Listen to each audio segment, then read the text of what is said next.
other game across the country. We've got at the Rose Bowl, Oklahoma taking on Georgia. Baker Mayfield, of course, just went home with the Heisman Trophy this Saturday night. Georgia's been playing exceptional defense the entire season. Oklahoma's defensive stats will not wow you. Of course, they play in the pass-heavy Big 12. Just your thoughts about Oklahoma, Georgia, as you start to size this one up.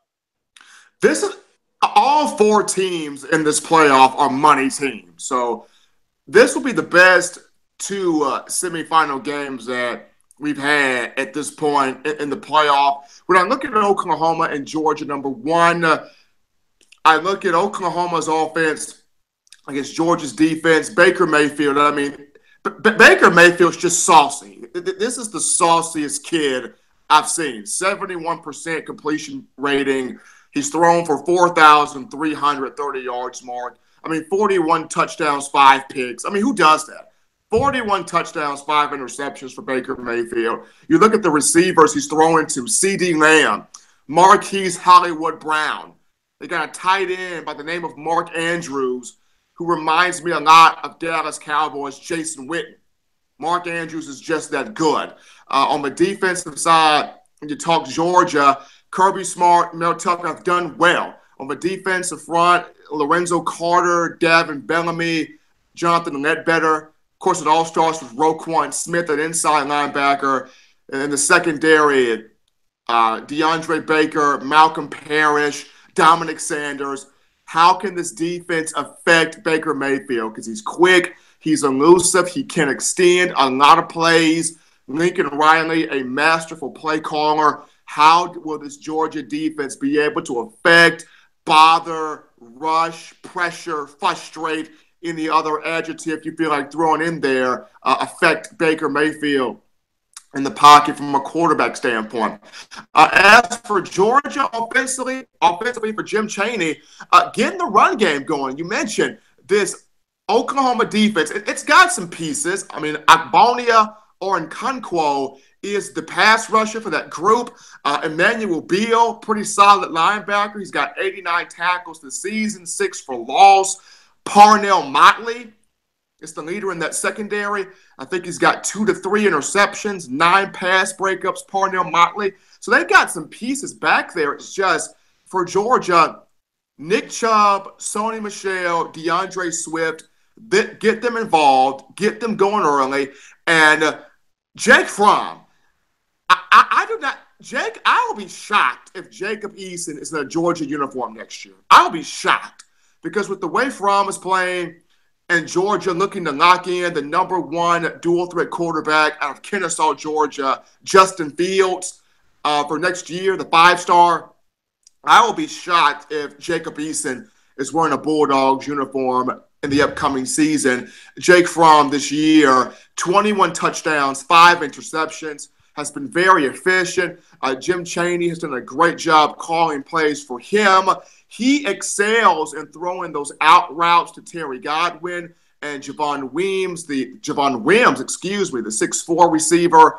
So for Georgia, defensively affecting Baker Mayfield, but then offensively for Georgia, having that balance. Can Georgia have that good balance of run and pass will be the main factor.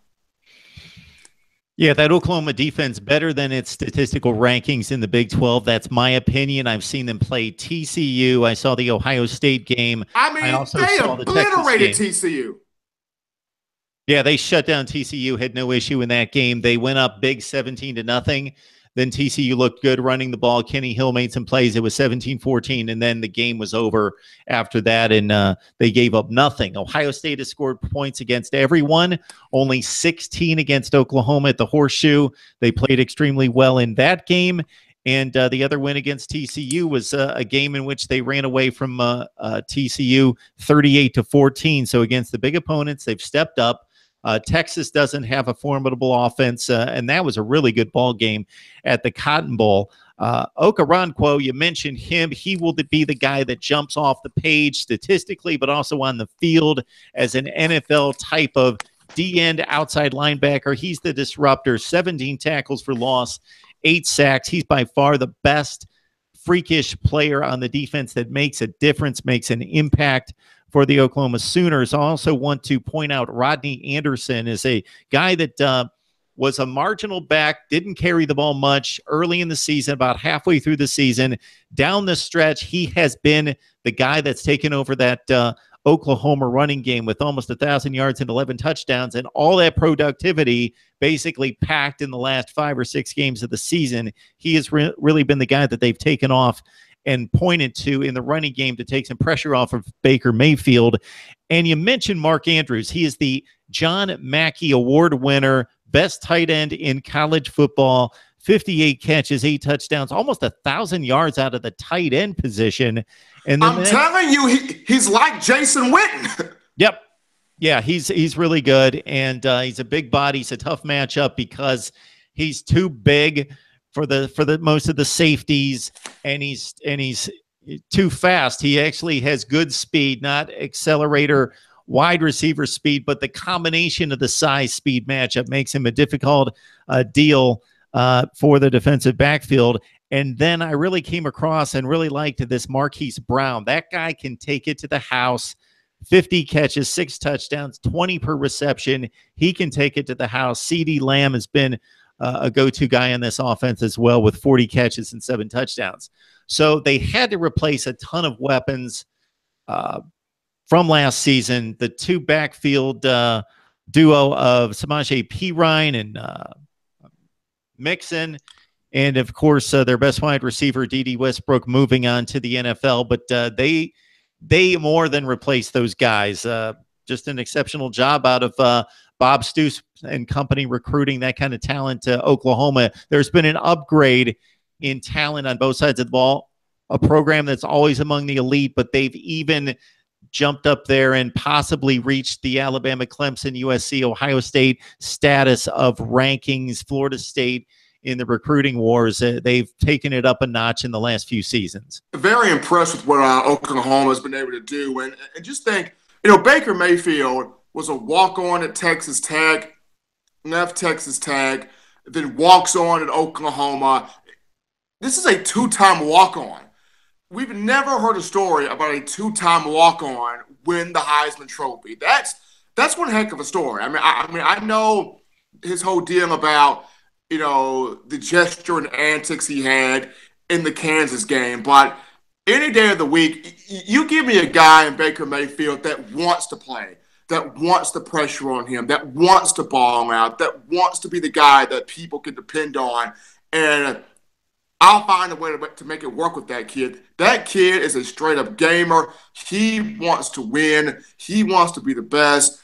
He shows that in leadership. And give a lot of credit to Lincoln Riley, understanding how to address him, how to discipline him, how to go about really, really coaching him. Props off to Lincoln Riley in doing that. When you talk about Baker Mayfield's play on the field, and we would have questioned maybe a few years ago whether, because of the size limitations, whether that would have translated to the next level. And I know that Kirby Smart and Roquan Smith and company aren't too concerned about the next level for Baker Mayfield. They're concerned about the here and now. But who he plays like is Russell Wilson. He plays like he's got eyes in the back of his head, like he spins out of difficult situations, like he knows how to jet in and out of the pocket and then when to escape, and then he reverses field. He'll sprint right, and then he'll have 2 defensive linemen chasing him, and then at the last second he'll do the 180 and start streaking to the other side of the field, and can throw it squaring up his shoulders, running the wrong way, and really make any throw downfield that he needs to make.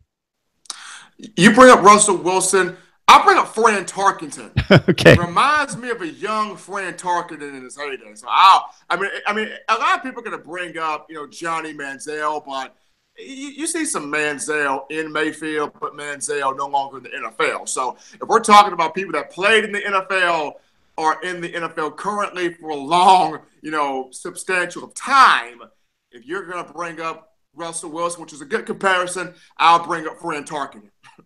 Oh, yes, Fran Tarkenton. He was way before your time, though, Stephen. I should be bringing up Fran the Scram, Fran Tarkenton. Giants, but made his money, made his legend as a Pro Football Hall of Famer with the Minnesota Vikings, of course. I mean, we can go Fran Tarkenton or we can go Ken Stabler. I mean, which one? Now let's go with Sir Francis. Okay. And to let you know what I know about Fran Tarkenton, his middle name is Asbury. Okay. I bet few people out there would know that. See, this is why you're the historian, and I am just the uber motivated analyst right here. Who played at the University of Georgia, did Fran Tarkenton. So he did play at Georgia. Georgia Bulldog, Fran Tarkenton. See, this is why you're the historian, Mark. This is why you are here.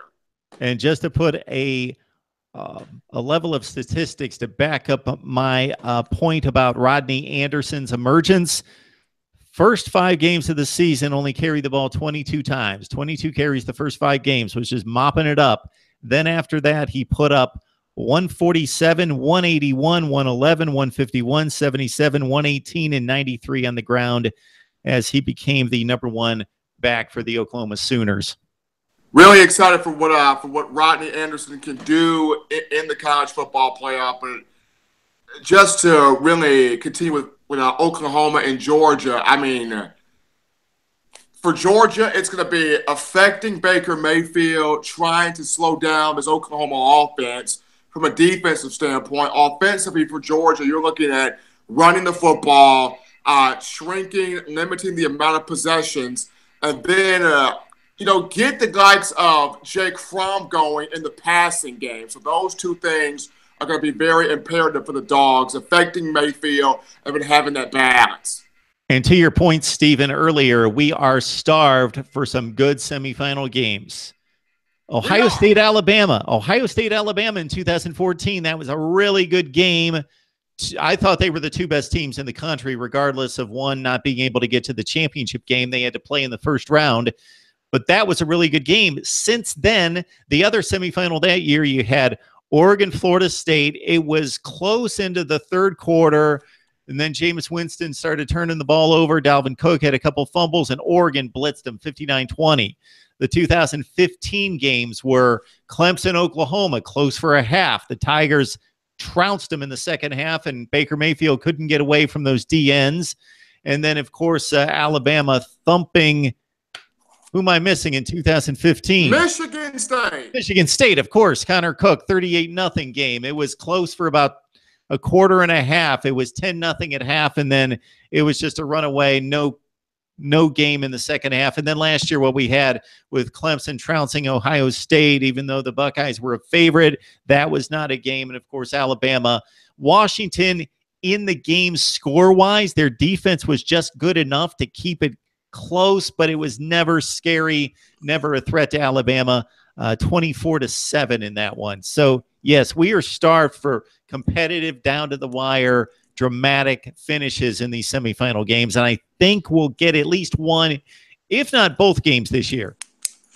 I literally think the committee, the TV contracts, the average Joe, people attending games with tickets, I think everybody all the way around is going to get their money's worth. I don't think neither of these 4 teams going into the 2 semifinal matchups are thinking about laying down. They're not going to lay down. We are going to have 2 very fun, very entertaining matchups. The one thing will always be, once all the hype settles down, which teams go out there and just play sound football? I mean, because we as the media, we're going to be hyped regardless. Like I'm going to be in there hyped, trying to find out what food venue is going to be the best food venue. But for these players, it's once that smoke clears, you come out of that tunnel, the dust settles off. Can you go out there and just do what you've been doing to get you to this point and not overthink it? Stephen, every time we bring up game day, you go with a food angle. That's always on your mind, first and foremost. I mean, and this is why. This is why. Because you go there for the game. Yes, you do. You go there for the coverage. You go there for the pageantry, and all of that's important. But also when you go there at halftime, before halftime, you take a sneak preview of, okay, what are we having here? Is this ham? Are we doing the chili thing? Are we doing some collard greens over here? You got to make sure you're getting fed well, Mark. Because as the media, if we are the watchdogs, if we are giving the fans what they want in sports content, but it is a law. It should be a contractual law that we should get grade A food. Nice try in selling that one. It was pretty convincing, Steven, for sure. Hey, you got to do something, man. You got to try and do something. All right, Alabama football. Yes, sir. True. Alabama football coverage with Stephen M. Smith from Touchdown Alabama and his show, The Way It Is, Fox 97.9. We talk Alabama football each and every Wednesday night, at least, if not more. And, of course, we're talking Tide and the Tigers as they get together in New Orleans on January 1st. All right, Stephen. Well, back to the homework, back to the writing for you, I believe. We will catch you on your show, and we will see you next time, sir. Will do, man. Appreciate it.